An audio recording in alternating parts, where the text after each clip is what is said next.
shall have been, will have been, এই তিন ছয়টা হচ্ছে হেল্পিং ভার্ব কিংবা তিনটা হচ্ছে হেল্পিং ভার্ব। আসলে তিনটা হেল্পিং ভার্ব নয়, কেন নয় আমরা সেটা প্রমাণ দেব। নরমালি যে টেন্স গুলোকে বা সেন্টেন্স গুলোকে নেগেটিভ ইন্টারোগেটিভ করি বা ইন্টারোগেটিভ নেগেটিভ একসঙ্গে করি, অনেক সময় দেখা যায় কোনো সেন্টেন্সে একসঙ্গে দুই তিনটা হেল্পিং ভার্ব থাকে, তখন আমরা কি করি একটি হেল্পিং ভার্বের পরে নট লিখি। যেমন এখানে আমরা দুইটা দেখতেছি, এখানে তিনটা হেল্পিং ভার্ব আছে, এখানে মূলত দুইটা আছে, ধরে নেই এগুলোকে হেল্পিং ভার্ব ধরে নেই, আমরা বলি সব, আমরা বলি এগুলো সবগুলো হেল্পিং ভার্ব, আসলে সবগুলো হেল্পিং ভার্ব না, এগুলোর পরে আমরা নট লিখি। হ্যাঁ, আচ্ছা এইটাকে যদি নেগেটিভ করতে বলি তাহলে আপনারা কি করবেন, লিখবেন প্রথমে দে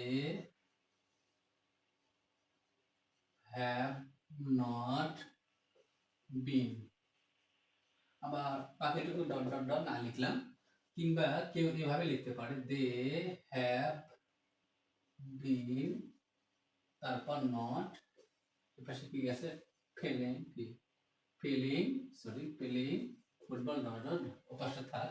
আমরা যেটা মূল কথা হলো হেল্পিং ভার্ব, এটাকে হেল্পিং ভার্ব ধরি, এটা একটা হেল্পিং ভার্ব, এটা helping verb, helping verb, helping verb, তাই তো? আসলে এই যে আমরা জানতাম এগুলোটা helping, shall have been, will have been, এগুলো হেল্পিং ভার্ব। আসলে এগুলো হেল্পিং ভার্ব না, এখানে তিন প্রকার জিনিস আছে, এটা এক জিনিস, এটা আরেক জিনিস, এটা আরেক জিনিস। হ্যাঁ, এটা আমরা নরমালি মনে করি হেল্পিং ভার্ব, এটাও একটা হেল্পিং ভার্ব, এইটাও একটা হেল্পিং ভার্ব। আমরা যে কোনো বাচ্চাকে যদি ফিউচার পারফেক্ট কন্টিনিউয়াস টেন্সে হেল্পিং ভার্ব বলতে বলি, তার এক বাক্যে বলে দেবে shall have been, will have been, এই ছয়টা হচ্ছে হেল্পিং ভার্ব কিংবা তিনটা হচ্ছে হেল্পিং ভার্ব। আসলে তিনটা হেল্পিং ভার্ব নয়, কেন নয় আমরা সেটা প্রমাণ দেখব। হ্যাঁ, তো এখানে নরমালি আমরা কিন্তু কখনো এভাবে লিখি না যে দে হ্যাভ বিন তারপর নট লিখি না, নরমালি নট কিন্তু হবে হ্যাভ এর পরে, এই বাক্যটা কিন্তু রাইট। হ্যাঁ, আমরা এটা রাইট, আমরা যদি লিখতে যাই তাহলে কি হবে, they have not been feeling. আচ্ছা, এখানে যা আছে পাশে তাই ঠিক থাকবে, খালি আমরা এখানে হেল্পিং ভার্বের কেরামতিটা দেখব আজকে। তো এখানে কেন নট হয় আর এখানে কেন হয় না, আসলে এইটাকে যদি আমরা হেল্পিং ভার্ব, অর্থাৎ এটা হচ্ছে টু হ্যাভ ভার্ব, এই হেল্পিং ভার্বের পরে সাহায্য করে ভার্বের পরে নট বসে, এই বিন কিন্তু আসলে হেল্পিং ভার্ব না, বিন হলো একটা বি ভার্ব, এই বি এর থ্রি ফর্ম হচ্ছে বিন। হ্যাঁ, তো এটা যদি মেন ভার্ব হয় তো নরমালি মেন ভার্বের পরে নট বসে না, নট বসে তারপরে হেল্পিং ভার্বের পরে, যার কারণে আমরা চাইলেও এখানে নট লিখতে পারবো না। দ্যাট মিন্স এই বাক্যটা রং, এইভাবে লেখা যাবে না, আমরা নটটা কোথায় লিখবো না, এই বিনের পরে লিখবো না।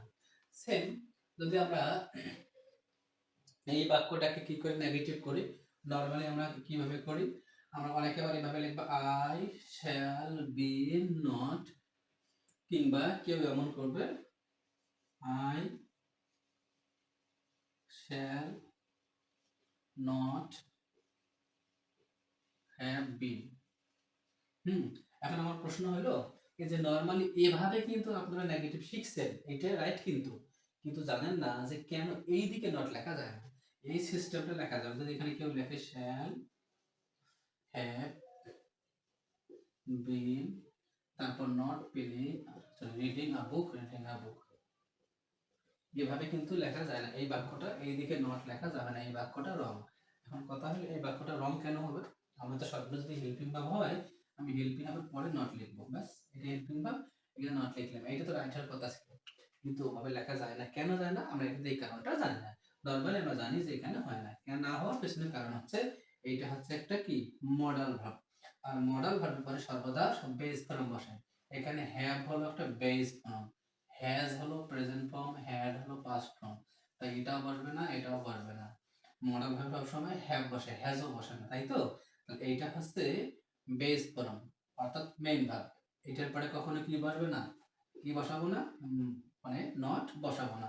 আচ্ছা এবার আসেন, এটা যদি হ্যাভ ভার্ব হয় এইটার পরে আমরা দেখেন হ্যাভ হচ্ছে প্রেজেন্ট পারফেক্ট একটা হেল্পিং ভার্ব, এই হেল্পিং ভার্বের পরে আরেকটা মেইন ভার্ব থাকার কারণে কি হয়েছে, ওটা বিন হয়েছে। হ্যাঁ, এটা আবার বিন, তাহলে এটা আমি একটু আগে বললাম বি এর থ্রি ফর্ম বিন, তাই এখানে তো হবেই না, আর এখানে হওয়া যাবে না এই জন্য কারণ এখানে মেইন হেল্পিং ভার্ব আছে, মডেল ভার্ব আছে শ্যাল, আমরা মেইনটার পরে সবসময় কি করি নট লিখি, আর শ্যাল একটা মডেল ভার্ব যার কারণে এটা হয়েছে বেস ফর্ম, এটার সঙ্গে এটার সম্পর্ক আছে, আমরা মূলত এই দুইটাকে আমরা ধরবো না, আমরা সব সময় ধরি ফার্স্ট যেটা আছে সেটা হচ্ছে সেই টেন্সের হেল্পিং ভার্ব, আর পরবর্তী ভার্বগুলো ওই ভার্বের ইফেক্টে, যেমন এটা হচ্ছে মডাল ভার্ব, মডাল ভার্বের পরে হচ্ছে হ্যাভ বেস ফর্ম, আর হ্যাভ হচ্ছে পারফেক্ট চিহ্ন, পারফেক্ট থাকলে সবসময় ভাবে থ্রি ফর্ম হয়, এজন্য হচ্ছে বি থেকে বি।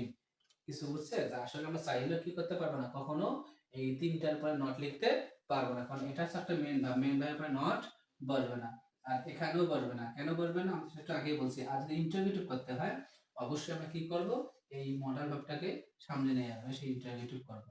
ওকে, কখনো আমরা এই দুইটাকে আবার নিতে পারবো না, বিকজ আমাদের মেন কথা হলো যে প্রথম যে ভার্বটা থাকে সেটাই হলো ওই টেন্সের মূল হেল্পিং ভার্ব। ওকে।